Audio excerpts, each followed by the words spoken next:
Hello guys, welcome back to our channel. In last video we have discussed about bryophyte. In this video we are going to discuss about pteridophyta. So pteridophyta are also commonly called as botanical snakes or vascular cryptogams, which is not present in the syllabus, just for note. So pteridophyta includes club molds and horsetail and ferns. Pteridophyta are used for medicinal purpose and soil binders. They are also frequently grown as ornamental. They are first terrestrial plant to possess vascular tissue, which means there is in bryophyta and in algae we cannot observe the vascular bundle or vascular tissue like a bryophyte, but here we are observing here vascular tissue. So pteridophytes are only the plants which first plants which possess vascular tissue. So they are embryophytic archegonetic vascular cryptogams, whereas bryophytes are atracheophytic cryptogams, which means there in bryophytes which does not consist of vascular bundles, here vascular tissue is present. So this is the major difference between bryophytes and pteridophytes. So pteridophytes are found in cool, damp and shady places. Through some may furnish well in a sandy soil conditions. These are the conditions, guys, where the pteridophytes are present.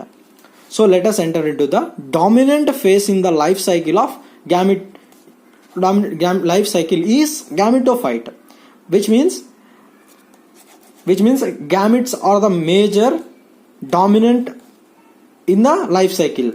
So here the gametophyte is haploid, which represent as N. So however, in pteridophytes the main plant body is a sporophyte, which is well differentiated into roots, stem and leaves. So guys, I want to give a clarification. In bryophytes we are not observing in bryophytes there are false roots and false means not false root and false stem and false leaves, but here in pteridophytes we are observing two roots and stem and leaves. This is a unique character between bryophyte and pteridophyte. So these organs possess well differentiated vascular tissue, means mature vascular tissue. So roots are adventitious. Stem internally shows epidermis, cortex and stele. So these are present internally to stem. So epidermis is an outermost covering of layer of the stem. So cortex is innermost, like a cortex is made up of parenchyma cells, which is a simple tissue, and stele within present inside those endodermis. So this is said to be stele. So these are, I will explain this terminology when this topic is arise. So here there is no need to explain here in a detail. So let us moving to the concept. So here guys, whereas in NCERT these lines are there is not present, but in some books it may present or it may have. So stele may be protostele, what it mean? Central core of xylem surrounded by phloem. Have you understand? Which means xylem and phloem are said to be a vascular bundle. Okay, please note it. So xylem is in a central point which is surrounded by the phloem. Then it is said to be a protostele or a siphonostele, medullated protostele, which is made by medulla. Medullated protostele is also called as medullated protostele. Or stele also is present as solenostele, siphonostele, which is scatter leaf gaps, means it is like a scatter with a leaf gap, and dictyostele, which means dissected siphonostele with overlapping leaf gaps. Leaves in pteridophytes are small. If leaves are present in a small, then we can say that is a microphyllus, as in Slagenelia, which is example for that. If larger leaves are present, like macrophyllus, as in ferns. So guys, as in ferns, the sporophytes bear sporangia that are subtended by a leaf-like appendages called as sporophyllus. That leaf-like appendages called are said to be a sporophyll. The development of sporangium by leptosporangiata or eusporangiata. This is the development of this sporangium, maybe leptosporangiata or eusporangiata. So what is meant by leptosporangiata or eusporangiata? Which is formed from a single superficial cell, means sporangium is formed from a single superficial cell, then it is said to be a leptosporangiata or eusporangiata, which is the actual meaning for that. So have a look here. This is the Saginelia peak, and here you can observe that small leaves are present without with true roots, but it is advantageous roots. True roots, but there is no doubt, but it is an advantageous types of roots are present here. So here sporangia produce spore by meiosis in spore mother cell, which means sporangia produces or gives rise spores through meiosis in spore mother cells. So in majority of pteridophytes, all spores of similar kind. This is one of the important point. If the all spores are similar by appearance or by physically or morphologically, then we can say, or we can term as homospores. Which are example for that? Give an example for that, and Slaginelia and Slavinia. So these are the two types where spores are similar. That is said to be a homospore, which produce two kinds of spores.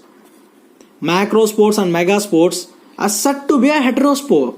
So in some cases, sporophylls may distinct compact structures like strobila or cones. Example for this condition is Slaginelia or equitum. So spore germinate gives rise to inconscious, small, multicellular, free-living, mostly photosynthetic thalloid gamete. So you may understand multicellular means many cells. So mostly photosynthetic thalloid gamete. Thalloid means you all know where true roots and true stem and true leaves are not present, then it's said to be a thalloid or thallus. So like this gamete is formed, then we can say this is to be a prothalli. Means in single term we can use that prothallus. So these gametes these prothallus gametes require cool, damp and shady places to grow. Means this required a lot of cool climate actually. So because of specific requirement, need of water for fertilization. So need of fertilization leads to grow in a cool and dumpy shady area.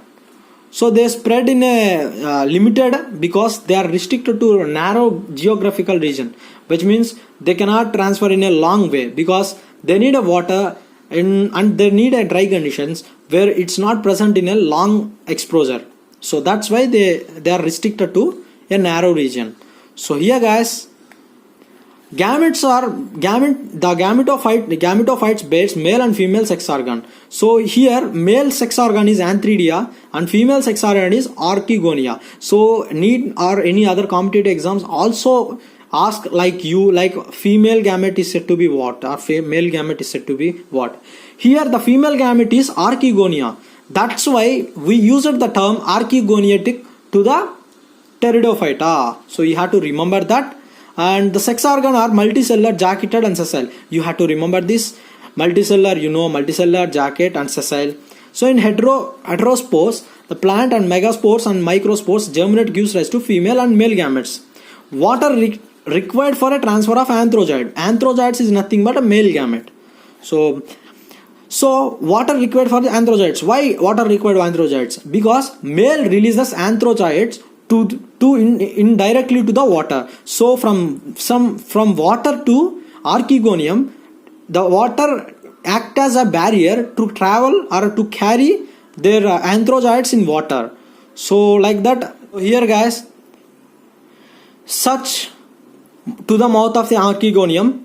So this is said to be a Judogamous oogami, which I told you earlier what is meant by Judogamous oogami. So let us once again remember the male gamete which are in motile in condition, where the female gamete is in non-motile condition, then we can, that fusion of these gametes is said to be Judogamous oogami. The fusion is this Judogamous oogami is the unique character are present in shows in pteridophytes. This is an important point to remember.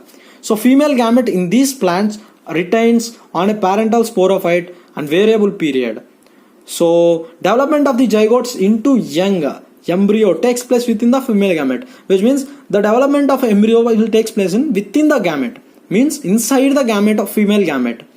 So this is what about today. And in ferns like Dryopetrus, the stem is underground rhizome. The larger aerial leaves, generally pinnately compound leaves called fronds.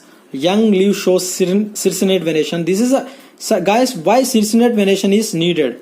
Cooling from the tip to base. That is an unique character. That's why it shows circinate venation. Petiole are covered with brown multicellular hair called remnant. Leaflet open dichotomous or furcate venation. So this is the leaflet how it arranged. Sporangia are formed on ventrally or lower surface of a leaves in a group. This is cut to be sori, means which meant by sorus. So this is all about important things and points. And pteridophytes are further classified into 4 classes, namely called Phylopsida, Fistium, Lycopsida, and Spinopsida, and Pteridopsida. These are the 4 classes of the pteridophytes. You may remember these points, which are memorable points, and we need to remember all these points. So this is all about today, guys. See you in the next video with gymnosperms.